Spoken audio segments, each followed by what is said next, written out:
The car right behind me is brand new. Matter of fact, it hasn't even hit the road yet. So why does it look like rust is already starting to form? Well, I've got some good news for you guys. That is not exactly rust, or at least not the rust you're thinking of. It's something we like to call rail dust here at the dealership, and it affects just about every brand new car, and even a car you may have been driving a couple years down the road.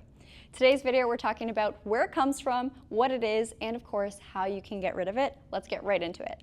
So what are these rust specks and where do they come from?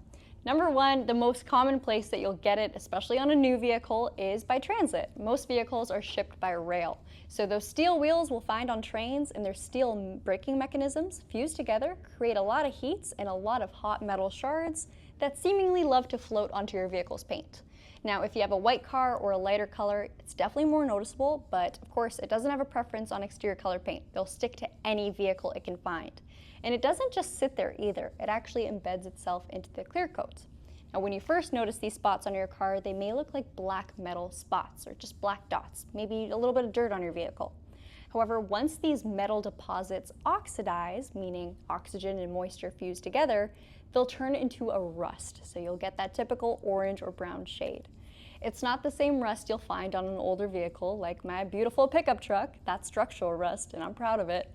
It's all just deposits within your paint.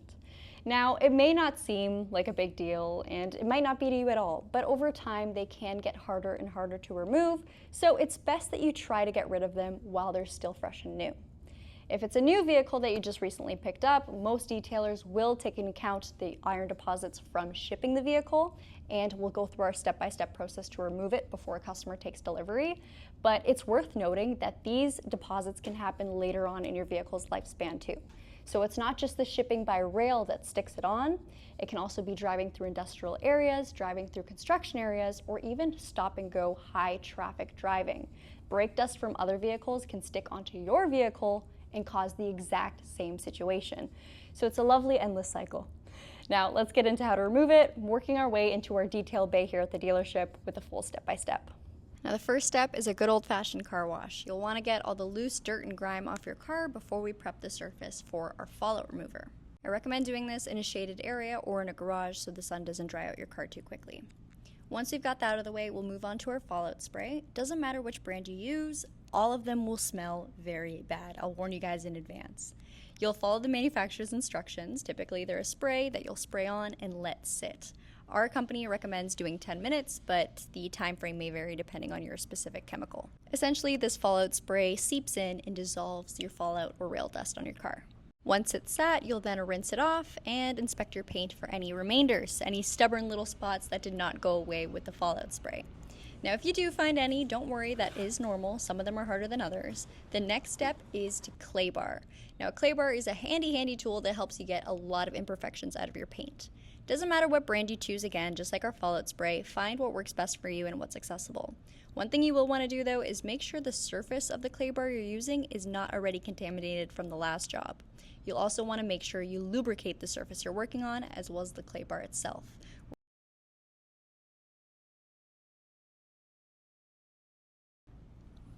Now that we've got our water wax on our paint, we can start gliding, and just like that, that tiny spot disappeared. Can't see it that well? Don't worry. Let me give it a wipe down. It's gone now. So whether you want to call it fallout, rail dust, iron deposits, car freckles, you name it, it is the same thing. Now it may not be a big deal to you, but it's probably better to take care of it before it gets more stuck on your car. If this video helps you either understand or take care of the freckles on your vehicle, let us know in the comments down below, and don't forget to like, comment, and subscribe for more videos just like this one. Bye-bye, you guys.